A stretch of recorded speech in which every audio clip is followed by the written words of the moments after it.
What's up, everybody? Welcome to the Strength Solutions Podcast. We're on Apple and Spotify. You can rate and review us. Check us out on YouTube. Leave a comment down below and jam out right now as you hit the subscribe button. Then, if you're looking for our website, the strengthsolutionspodcast.com, you have free blogs, free guides, and programs for purchase. What just happened there with the music? It just cut off. But I'm going to keep on going because we have Strength Solutions Podcast for our social media, TikTok, Instagram, and Facebook. And you know what? Just Strength Solutions everything. Oh, yeah. Strength Solutions Podcast at gmail.com.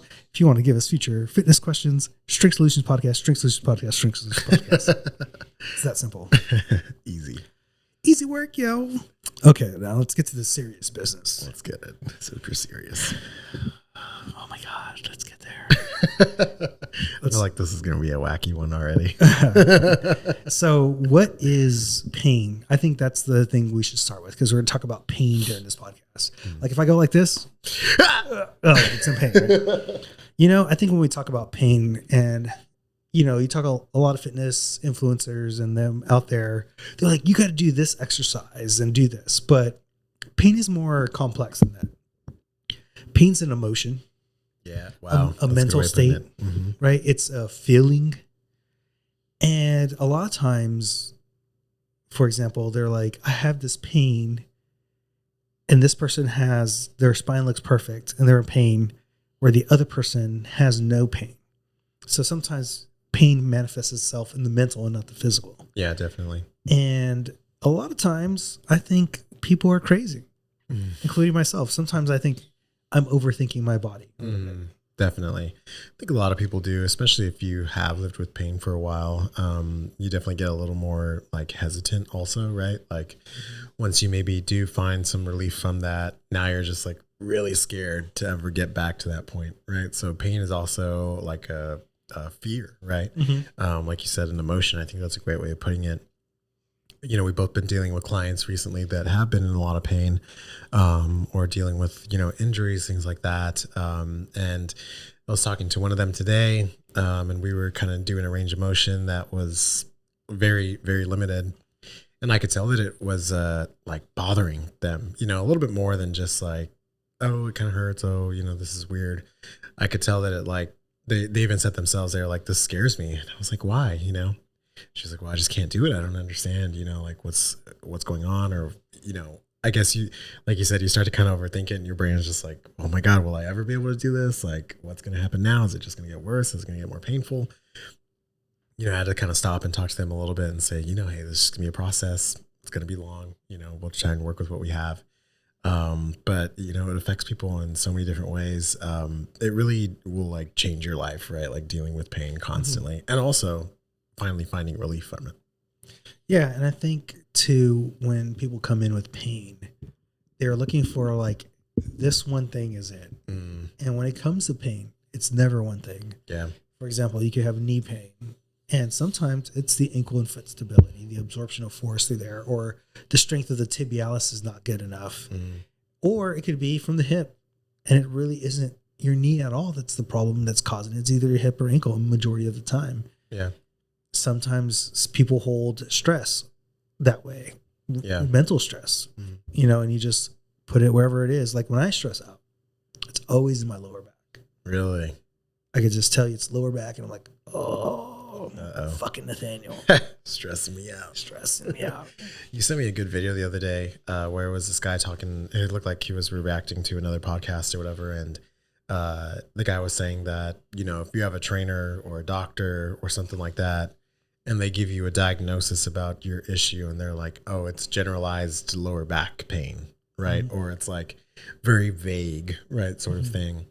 And he was saying, if anybody ever gives you that sort of diagnosis, like they're a bad doctor, right? They're a bad trainer because they're giving you this, like, they should be able to say it's exactly this and we know why and whatever. And the person that was, you know, reacting to the video, he was like, you know, in a lot of times whenever we're diagnosing people, you know, whether you're a coach or a trainer or whatever it is, physical therapist, doctor, saying that it's a generalized, you know, sort of pain around an area is sometimes the most specific that we can get with it, or it is more specific than trying to point out one exact thing because you may be totally off, and you may be running after the wrong diagnosis and the wrong, relief, program to kind of get through it. Whereas if I kind of give it this general idea, there's so many different things, like you said, that could be causing lower back pain, ankle, knee pain, whatever. And if I kind of give it this more general idea and take a look at all aspects, right? Everything, try this, try that, whatever, and really look at the individual and what's causing the issue, that's more likely going to give you a better result, than trying to be like, oh, it is, like what we were talking about earlier. We get like something from the doctor and it says like, do the lateral medial epicondyle, Oh yeah. It's a fracture in the epicondyle. Yeah. And it's like, dude, just give it to me dumb, Yeah. like, give it to me layman's. Yeah. I think that's what happens a lot too, is we try to sound smart instead of it's this simple, just do this. Yeah. And like over time, it'll get better. You just got to give it time. It's a process. Yeah. And I think it's important too to talk about difference too. Like what causes chronic pain? What causes acute pain? So as far as chronic pain, it's something that you're probably most likely doing over and over again without realizing. So, I mean, I had somebody up here, you got to remember he has knee pain, and I was showing him how to squat. And I was like, oh, you're probably squatting like that every single day, putting pressure onto your knee joint without you realizing it. And that's why you got pain. Yeah. And then the moment you do it different, you're like, oh, that didn't hurt at all. And you're like, man, you've just been moving wrong, for That's a while. Yeah. And sometimes it is that simple. Sometimes it isn't. Right. And that's what we're getting to at this, is that it's just so wide, the variety of things that could be going on, and getting through pain is hard. It's challenging, but doing the work, like getting through it is always going to be a better idea than just kind of trying to live with it, or like living through medications or things like that. Like I was just having a conversation with Camille right now, and we were talking about someone that they know who's having a bit of like cervical issues and things like that. And how now they're trying to go through like physical therapy and all these other things. And how they were kind of relaying to Camille how they're trying to sort of like wean themselves off of like medications and pain stuff, because, they know that that's not the answer. Right. But it's hard, to kind of pull off of it and just kind of focus on doing the work, because it's not, like you said, quick, right? It's not easy. It's not immediate, and it just takes time. Yeah. And so let's talk about like how we solve pain if it is something physical, right? And the way to solve pain if it's physical, you got to first figure out what joint is causing the issue, right?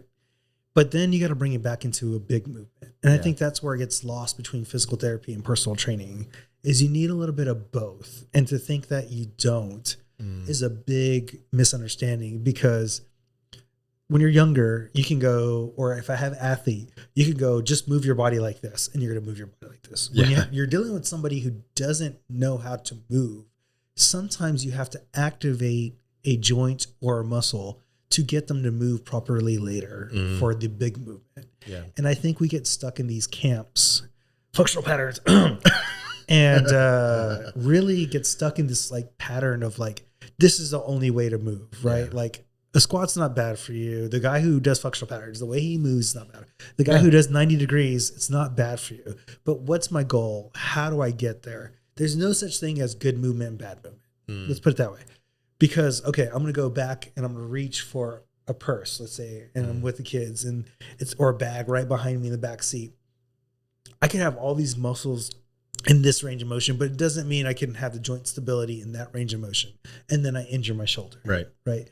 So it's just about find out the joint that's weak, put it back into a full body movement that you want to replicate. And it's about more of central nervous system adaptation. Right. It's about building patterns, right? And learning how to functional do it. Patterns. In some ways. And you had a good point where it's like, maybe at the beginning of somebody's rehabilitation, I'm going to use that sort of 90-degree idea, right? Maybe that's as far as they can go. That's where we can build muscle. That's where, the limit of their pain is. So I'm going to use that kind of technique, right? Once we kind of move past that, okay, now I'm going to move on to this style, right?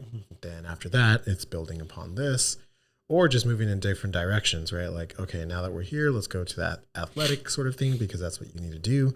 But the point of the matter is that they're all right? It's just about the context in which they are right, or the time frame within this person's rehabilitation, which is right. I'm going to give you a perfect example for myself. There's times in my training where I literally go straight into exercises, but then I'm like, okay, I'm a little tighter. I need this to work a little bit better. I need to fire. And you're never perfect. We're all human, right? Yeah. I hate when people are like, well, you should be doing like this. Nobody's perfect, right? So I go back into my 90-90 or my ankle stretches for my squat. And then I go into my squat and it makes it much better and more effective. You got to figure out to individually like how to warm up certain parts of your body if you are feeling pain. So that way you can create better movement patterns too as well.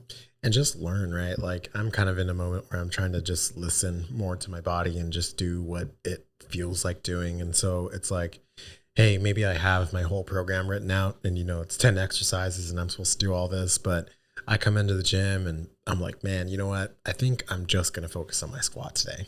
You know, like I'm a little sore here. I'm a little, you know, this, there, whatever, or I'm just tired, whatever it is. So you just kind of break it down, right? And do what you can.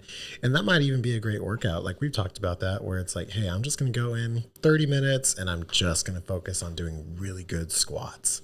And that's great. That's a good way to do it, you know? And if that's something that is painful for you, right? Like your bench or your squat or whatever, that might give you that time to sort of slow down, right? And just feel the movement. What am I doing weird? You know, how can I change this? What do I need to do in order to get my bench feeling really good? And you don't have to worry about, oh, I just need to get through it and get to my next exercise because I don't have enough time. So it's just kind of modifying your day. Yeah. And then if you have a trainer out there who's against like pain management techniques, like getting a shot or getting surgery, I think that's a big disservice for you as well, because there's times where there may be something structurally wrong and you need to input gel or whatever it is. I've recently had someone who really had to do that.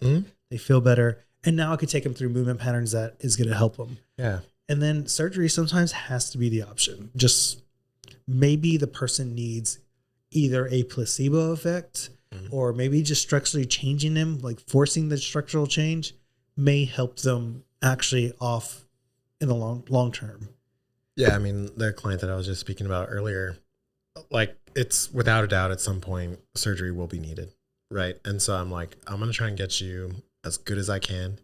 Maybe we can avoid it somehow, right? Get you to some way that you can just do your daily activities with no pain in a way that you can manage. But you know, it's like you're coming in and I just have to be like, look, at some point, you know, this is going to be needed and that's okay. You know, we're just going to have to deal with that. Other times, maybe we are able to kind of pull people back away from it and avoid surgery. Because, I mean, the reality is like nobody wants to have surgery, right? Like it's hard. If you've ever had surgery out there, like, you know, right, what I'm talking about. And so if you can avoid it, it's good. But sometimes it just is what it is. And the reality is too, like you said, with like the gel injections, I've had clients who've had like knee injections with gel and things like that. And I'm like, it only just, number one, makes my job easier. And two, like makes the progress continue, you know? So I'm like, they create better patterns. Yeah. So I'm like, in no way is this, you know, haltering our progress at all. Like if anything, I'm like, yeah, if this is what we need to do, go do it. And you're not mentioning it. If they have pain now, they're keep on creating this bad pattern and they get the gel and put in their knee. Now they're creating a better pattern. Let's say the gel goes away, right? Over time, it is just going to disperse. Now, maybe like without any gel there, they're still feeling fine. Right. You're able to fix the pattern because they were able to put the gel in. It helped us get to that point. Right. Yeah. And then I think what's also overrated is your spinal alignment. And I think too many times people go to chiropractors like, oh, it's all about spinal alignment. Well, you got to function within your spine and stuff like that. Yeah. And also chiropractors are neither good or bad either. Like sometimes you do need a manual manipulation and like really get manipulated so that way you could shift, but you need to do the work movement wise with it to continue some of that stuff. I've partnered with chiropractors before. I've gone to chiropractor myself. And there's different methods too. Like, do you want to do like the very extreme, like popping? Do you want to do more of like a little small movements? I never remember the name, but the little like, it's like trigger. Yeah. The little like pin thingy. Yeah. And so there's different methods too of like getting manipulated, right? Or I could get manipulated PNF stretching. So this is like the stretch labs and stuff like that, right? And being able to manipulate people's central nervous systems. I use some of those techniques here without me doing it for clients, but using forces against the wall, against an item that we have, or using eccentric motion for like weights, focus on the eccentric a little bit more. So chiropractors are neither good or bad. They've dealt with pain management in different ways. So we're talking about doctors, all that stuff. Pain meds are not bad. It's a tool. Everything in life is a tool, and we need to figure out what do you need as an individual, and what do you need as you progress. I think that's a big thing too, is like some people go to chiropractors, you got to go meet forever. And they want you this many times a week. No, like I want to go, I'm doing this right now.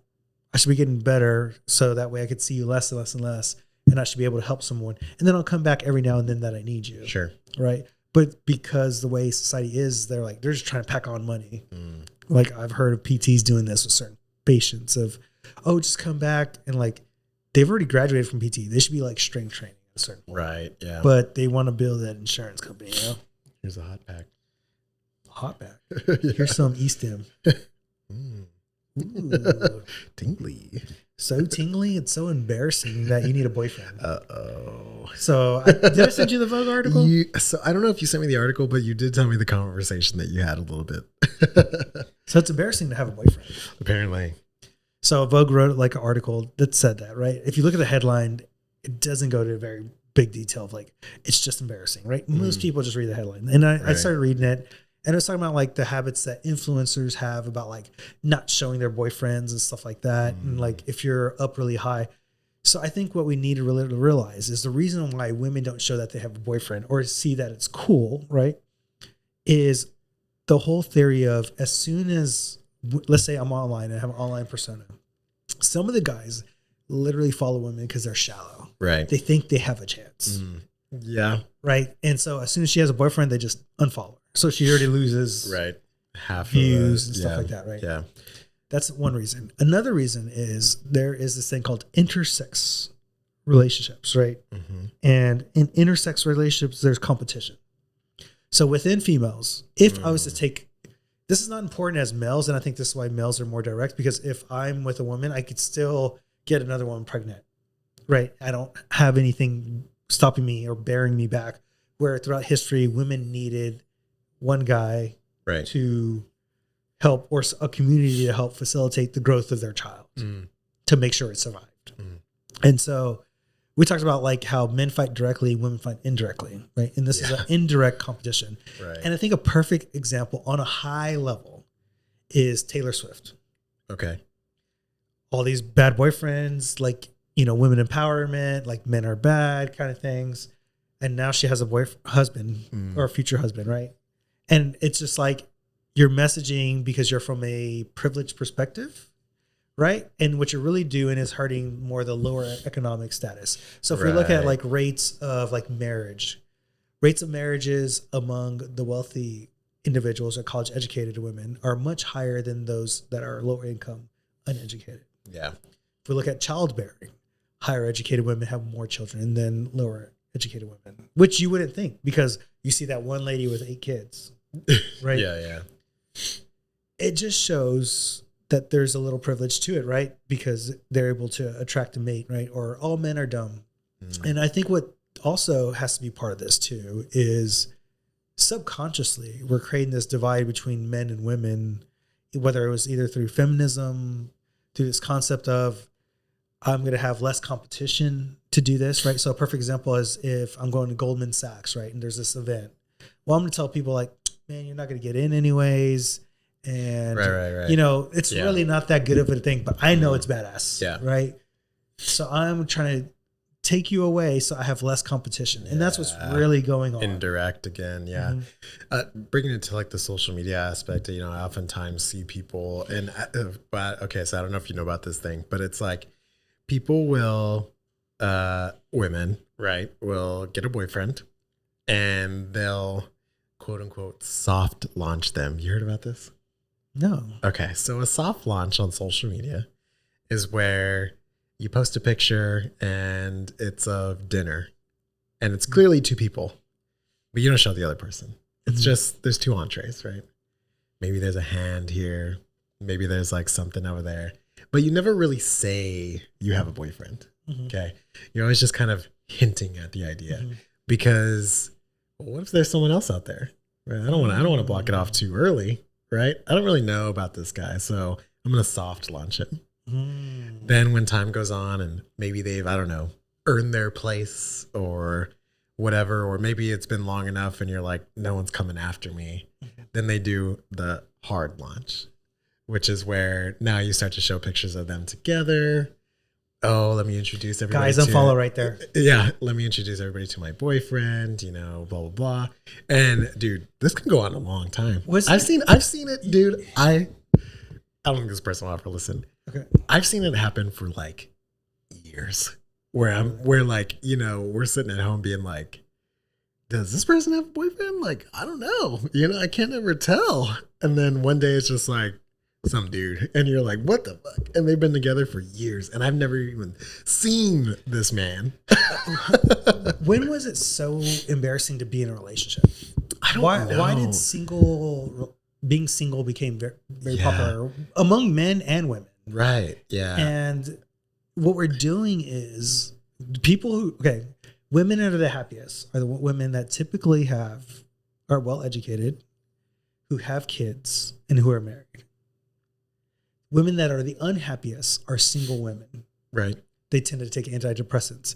And I've even seen women in their 30s, because I'm in my 30s, I know personally, who are unhappy, but they will freaking lie to themselves that they're not unhappy about not having a partner and not having kids. Right. I've literally seen it in real time where a person was like, no, it's okay if I don't have kids, you know, I'll be happy, whatever, blah, blah. And I was like, literally 5 days ago, you told me you wanted kids and you wanted a man. And it's this concept of, well, if the goalpost is here, well, I'll just make the goalpost down here so that way I don't feel that bad. So it's going to be like, I can't afford a house, so I'm never going to strive to get a house. I'm going to say renting is cool. When you really want a house. You like become complacent or try to be. Yeah. Right? You're just like protecting yourself. Yeah. And I've seen guys do this. Oh, yeah. I've seen women do this a lot. And just guys don't do it in a relationship. They do it more like career and money and things like that. I think what happens is that if guys do end up doing it, you know, most often they're like labeled like incels, right? Where they're just like, oh, girls don't like me, you know, I just whatever, you know, I'm just going to forget about it.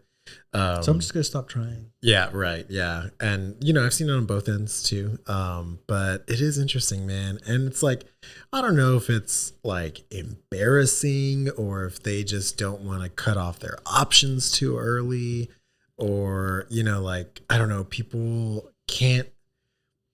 So like, I also think that a lot of people sometimes will hide it. Right? Like, let's say on social media or from other people, not because they're embarrassed, but because they know other people will not be happy for them. They'll try and take them down, right? They'll say, oh, well, you know, it's not even going to last long, you know, and whatever, because they're not happy. Right. So like you said, moving that goalpost. Well, if I bring my friends down, well, then I don't have to feel as bad about myself. Man, dude, it's just a weird situation. Like, you should be happy for whoever has a relationship. If they're single, you should be happy for them if they want that. But you shouldn't be like subconsciously putting down. Like, look, sorry, I'm just reading the thing. And one of the sentences says, women are obscuring their partner's faces when they post as if they want to erase the fact they exist without actually not posting them. And it's like, why? Like, why? And I think a big problem is we're working on an online world. We want to be viewed a certain way. Versus be viewed the way you are, like be viewed for things that actually matter, right? Dude, just to what you said, it says, it appears as if women want to straddle two worlds, one where they can receive the social benefits of having a partner, but also not appear so boyfriend obsessed that they come across as quite culturally loserish, right? It's so weird, man. But like, when did we go into having a boyfriend is like a loser thing? I know, it's so weird. It reminds me of like being a kid when you're like a little boy and you have a girlfriend and everybody's like, "Oh, dude, that's gay." Like, yeah. And it's like, how the hell is having a girlfriend like how's lame? It gay? And it's like, okay, that's rationality when you're like 7, you know. But it's like it's still up to this point where we're like, you have a boyfriend? Like, that's what happened to being this way, you know, feminism, and you don't need no man. So, speaking of intersex competition that we talked about at the beginning, where you could see it the most is go on Reddit, read the "Am I the Assholes?" There's times that guys are not really doing anything that bad, or maybe they're just not communicating. The first instinct of a lot of women that comment underneath is, "Hey, have you or not have you?" I'm thinking from the other perspective. Break up with him. That's a red flag. Yada yada. Like boom, boom, boom. They want him to be single. Yeah. Let's say we flip the script. A guy says that. They're like, "Well, did you communicate? Did you do this? Did you do that?" From both sexes. Yeah. Right. Where a guy will comment on a woman's and be like, "Well, he may have meant this because I've done this with my wife, right. Or I've done this with my partner. And I didn't mean it that way, whatever, and you maybe misinterpreted it or something like that." But like you said, man, I think there's like a lack of communication, lack of not empathy, but just being happy for each other, and it's turned into this like thing. And it's funny, dude. It's funny, and I don't know, maybe someone can like argue the opposite way or something like that. But when I see my friends that have a girlfriend who are guys, dude, they are all over the page. Like, look at my girl, this, they're here, they're there. They put them up, like I see it all the time. But I have never seen a guy, personally, never seen a guy soft launch a girl. Right. I can't think of a moment. I cannot think of anything where they're like, "Oh no, bro, I don't want anybody to know." Why have women become that? I don't know. Because before, like in my mother's generation, they were prideful to have husbands. Yeah, that's what I'm saying. It's like, you look at it this way and you're like, I'm proud of my partner, right? Like, look at what I got, right? Like, maybe even if it's in that way, right? Where I know guys are a little more like property-ish, right? Where it's like, look at how pretty she is, right? Like, look at my status, right? But it's like women don't see having a boyfriend as like a status thing. They see it as like it's a drag on their life. Yeah. It's just weird. I don't know. I can't get it. If any women out there want to call in today, it's 1-800 Strength Solutions Podcast. What's also an issue right now, because insecurities are on the rise more than ever. We talked about the quad implant. We talked about different like surgeries. And I think it's getting ridiculous. And I think we got to go back to like what matters. And that's what's in the heart, what's in the mind. And I think it has to do because we're not in person. Because as a man, if you want to make yourself attractive, it's not about your physical appearance. Yes, it helps to be a little taller. It helps to be, but Can you be funny? Can you show some sort of like ambition and things like that will get you a woman. And it's driven young men to get penis fillers because they think the missing link is filling their penis to make it a little girthier so women have sex more pleasurable. Oh God, it's so crazy, dude. It's funny because like I was listening to the radio today and they were talking about our neighbors and they were talking about like relationships and how, how much does that matter, right? How much does the size matter if like a woman will stay loyal, if a woman like, is this really what's keeping them around? And people will call in and I actually like it because it kind of gives like a sample size, like a population. And this lady was like, look, if you look in my nightstand, like I got all the tools.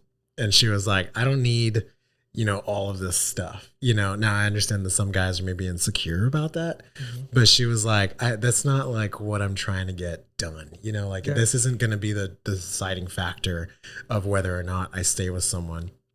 Because women's arousal is more about the play. Right. It takes 20 to 30 minutes. The chase, right? It's I mean, look, guys, go grab one of your girls' books, okay? And tell me what's in there, right? Because it's not going to be... The little smut books. Yeah, it's not going to be straight to Pound Town, okay? It's a whole... It's not a porn. It's a different porn. It's a road trip to Pound Town, okay?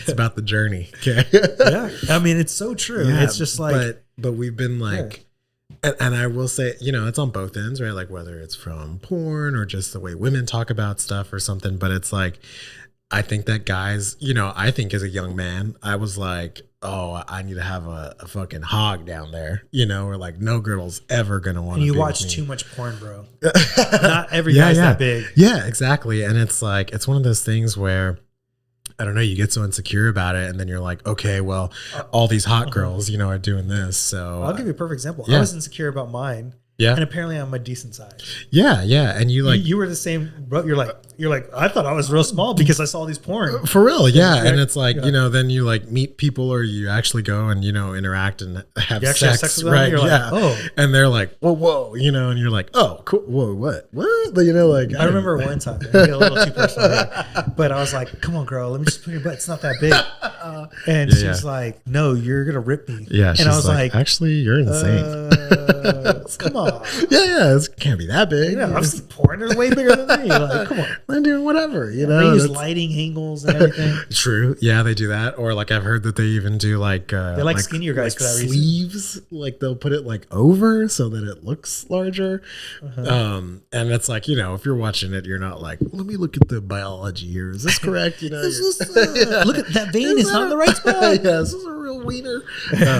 But but insecurities are getting real bad. I mean, I've seen it in like, people in the gyms and taking constant pictures of themselves. Like it's unbelievable the amount of pictures, and I'm just like, dude, you're creating more and more insecurities, and you're picking at yourself.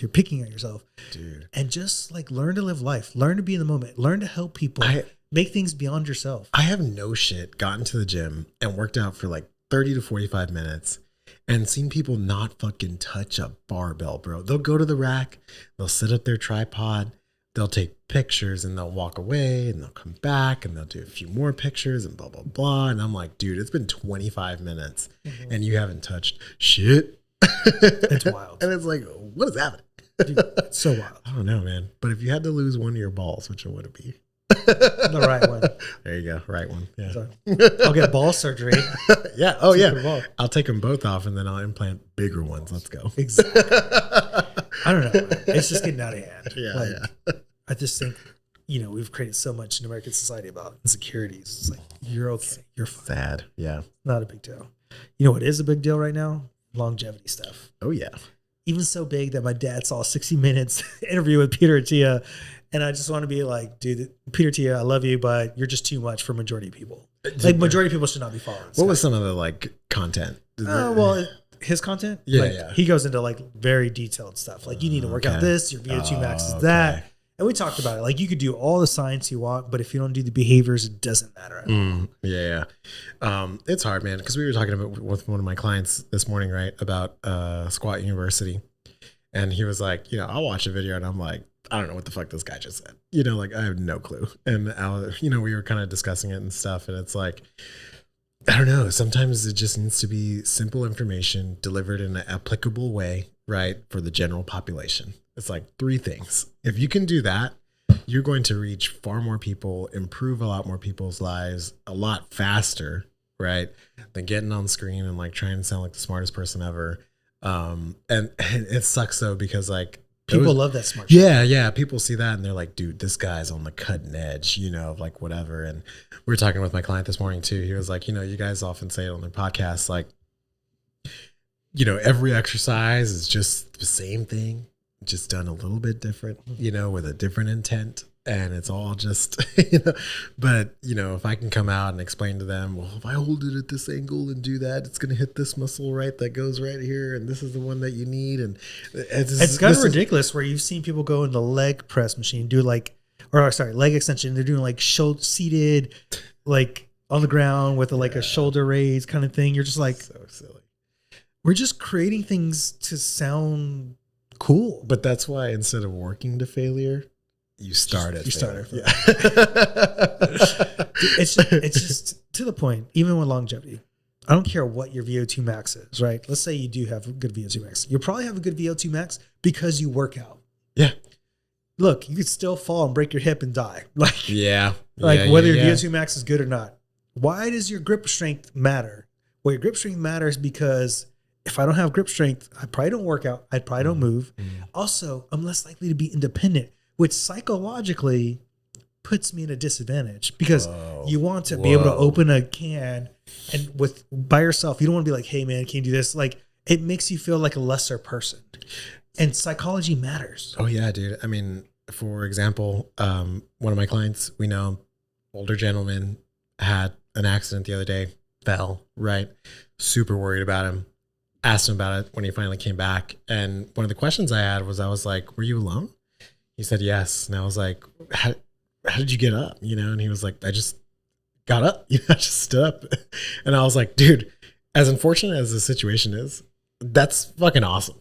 Like, I was like, I cannot believe that you were able to do that, you know? And it's like, it gives you that autonomy. It gives you that independence. And I bet even though that happened and it's unfortunate, I bet psychologically he probably feels a little more confident in himself. Yeah. Like if I do get down, I can pick myself up. I'm not, this isn't going to be super, terrible and I'm going to be stuck on the floor for hours and hours, and hopefully someone comes by and thinks about me or whatever. But it's like, hey, you know what? I have a little bit of confidence in here, like I feel better now. Which actually may help the way he steps more because now he has confidence. So he's actually striding better. Yeah. Right. Because he has the strength and mobility to do it. You know, really makes a difference, man. What else is a longevity? They're like, oh, thick thighs. The reason thick thighs help because you obviously use your legs a lot and you're moving a lot, right? Yeah. I think all these indicators that they use are just a byproduct of actually working out. Right. None of them are none of them you're innately made with, right? Like, I mean, maybe some people are better at building muscle or some people are better at doing this, but none of them are something that you don't achieve without some sort of physical activity. My favorite is when I see the 100-year-olds are like, what'd you do that's so special? Oh, I had a cigarette and eggs and a toast in the morning. Oh yeah, dude. Or I had a Dr. Pepper every day. For real. Yeah. Those are the people that end up living forever, You know why? Because they have social friendships. Yeah. Because like you said, that mental aspect of it is huge. Why do we devalue the mental and focus so much just on the physical? I don't know. I guess it's just like. Why do we separate the mind and body all the time? We always separate it, right? And it's impossible. They're one and the same.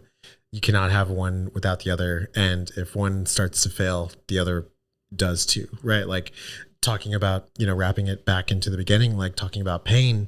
If you're in pain physically, like you're in pain mentally, right? Mm-hmm. And you can't, it's not like, oh, I'm in pain, but I'm super happy, like my life is great. Mm-hmm. No way, dude. Try to find someone that's like that because I doubt it, because it immediately starts to affect that mental capacity. And like you were saying, hey, whenever I'm stressed, my lower back starts to hurt, right? I start to feel this, like it's just connected. It just is. I don't know. It's just everything in society right now is like they're making it too complex. Life is actually pretty simple. Yeah. You get enough food, you get good sleep, you have good friendships, you move a little, and you're gonna like have a great life. Yeah. Now, within that, how do you develop these friendships? That's where it gets complicated. Like, where do you develop these friendships at? Matter too. I'm not going to develop good friendships at the bar, obviously. Yeah. I'll develop good friendships either at church, in the fitness center, from other friends through high school or whatever that I've kept that are still developing their lives or through business. Right. I'm going to be good friendships there. Sleep. Do I take my sleep serious and make sure I go to sleep every night at the right time and wake up? And movement. Where movement gets complicated is going to be like, okay, I have a particular issue. I need someone who can solve that particular issue. Right. It's just like if I had a financial issue, I need to find someone who can solve my financial issue. You can't do everything alone. And we're talking about how people act like they do things on their own in society. Oh, yeah. Right? We were saying that earlier. I really think we need to get back to community. And we're not getting back to community because people believe I deserve to get paid X amount because I do this job. When the janitor's job is just as important and maybe more important to keep things sterile where you're at. What's funny is literally today when I got to work, I was in the elevator. I was waiting and I clicked the button. And, whoa. That's too much. Way too private. And one of the custodians walked out, right? And she had like a bunch of trash and like all this stuff. And I was like, thank you so much. Like I told her, I was like, thank you for like holding the door and getting all this stuff. Cause I'm like, we work in a beautiful building. It's super nice. Everybody has only had compliments about it. They got a super cool lobby. They clean our space. Put Christmas stuff up right now. Puts Christmas stuff up. Our trash is always taken out. Like I was like, without this person, this place would suck, literally. And it's like, but we look at them and we're like, janitor. I got to go to my lawyer's office. Like this is what really matters. It's like, dude, you wouldn't have any clients if your place looked like a sty. It's just, I don't know. We literally put too much importance on certain things and not enough importance in other things. think that's a good place to stop right there. Yeah. All right, guys, if you like what we're doing, we're on Apple and Spotify. You can rate and review us. Check us out on YouTube. Leave a comment down below. Subscribe, like, and tell me that I have better hair than Nathaniel. Then our website is strengthsolutionspodcast.com. Free blogs, free guides, and programs for purchase. Strengthsolutionspodcast@gmail.com. If you want us to talk about certain fitness topics, then Strength Solutions Podcast for TikTok, Facebook, and Instagram. I'm Strength Solutions Edwin. I'm Strength Solutions Nathaniel. Deuces. See you guys. Peace out. Bye. Woo woo. Ah.